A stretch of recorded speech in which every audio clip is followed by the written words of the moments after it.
Rig 226, the Pennsylvania safe zone.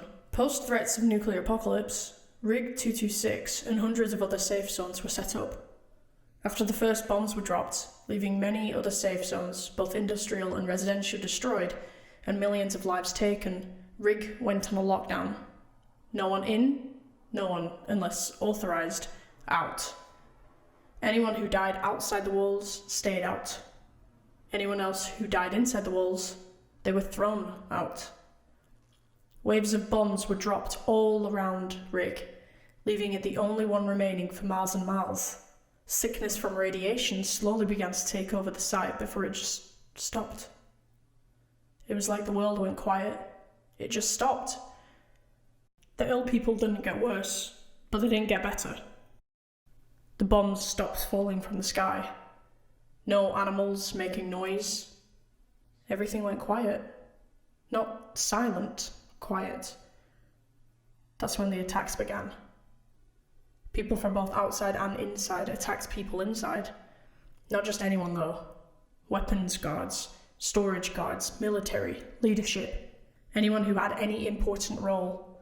Riots from inside and war from outside. Then the walls came down. Buildings set on fire and burned to the ground. Groups of us remaining took what we could before escaping the chaos. Problem was, none of us knew where to go. We didn't know anything about the rest of the world. That information was kept away from us. There was more of us in this group, but we lost some to radiation and further attacks. People attacking and killing other people to get a can of soup or some stagnant water in bottles. The world was wrecked, ruined. There were still some places not too badly damaged, but after a while, they were gone too. There was nothing any of us could do to stop any of it. We lost another bunch of people after we got too close to yet another nuclear epicenter. That was the main killer now. The ever-growing spread of radiation poisoning us slowly.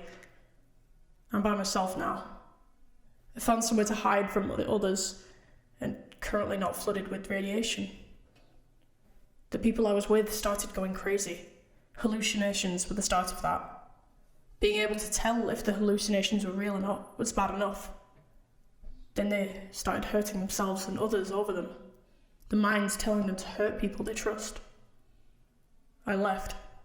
I escaped during the night while the others were trying to sleep.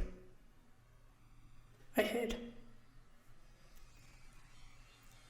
I found a cottage in the middle of a forest, took any food and supplies that I could find and hid it all in the attic. That's still where I am now. Have been for months now.